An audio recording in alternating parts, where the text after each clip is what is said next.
Буквата Г. Ѓурѓовден како традиционален празник ерделе се прифатен и негуван од страна на ромите, кои го прославуваат за минувањето на зимата и доаѓањето на нивното омилено годишно време летото.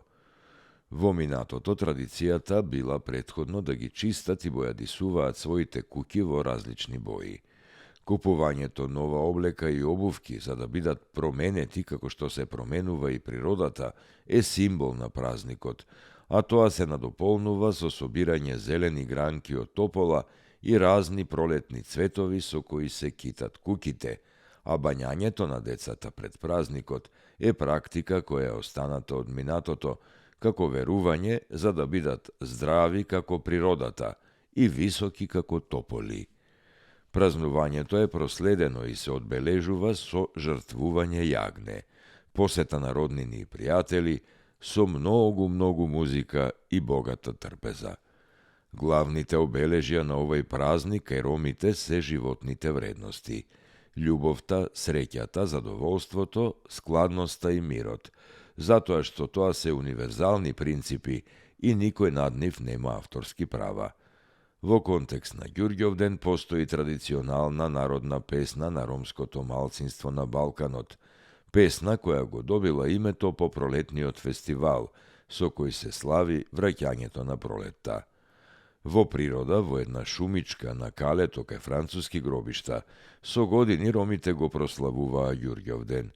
За жал, оваа традиција на тоа место денес е прекината. Но малку е познат или сосема заборавен фактот дека пред Втората светска војна ромите масовно и со свој препознатлив и специфичен стил празнувале и се собирале во паркот Идадија пред кафеаната Кермес. Ѓурѓовден во Скопје се слави и со масовна прослава и одење на тој ден во црквичето Свети Ѓоргија во Киселавода на падините на Водно.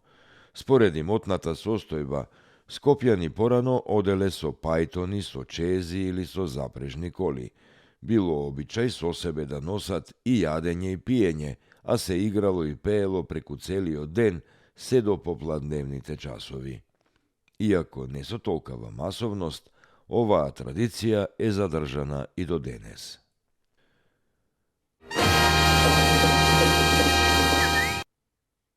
Свети Ѓорги Скоропостижник, Виргински манастир, поранешен манастир во Скопје, кој постоел во средниот век. Манастирот бил еден од најбогатите и најугледни на поголем дел од Балканскиот полуостров во тоа време. Целиот комплекс бил наречен Виргински манастир, по името на ридот на кој што се наоѓал.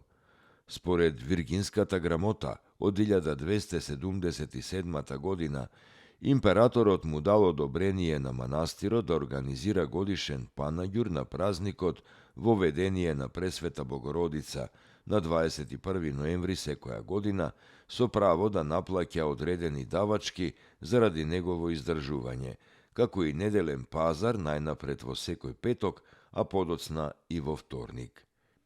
Ваквите настани биле организирани во периодот од 1028 до 1034 година на просторот на манастирската ливада, која се наоѓала на надворешноста од тогашното скопско предградие Доленград, крај десниот брег на реката Серава, односно на местото на кое денес се наоѓа Битпазар. Манастирската целина постоела се до потпаѓањето на градот под отоманска власт, а можна година за нејзино уривање е 1436-та, кога на местото на манастирот е изградена Султан Муратовата џамија. Таму е Скопје, град мој љубав лише, што ми расте сни. Вечно ќе ја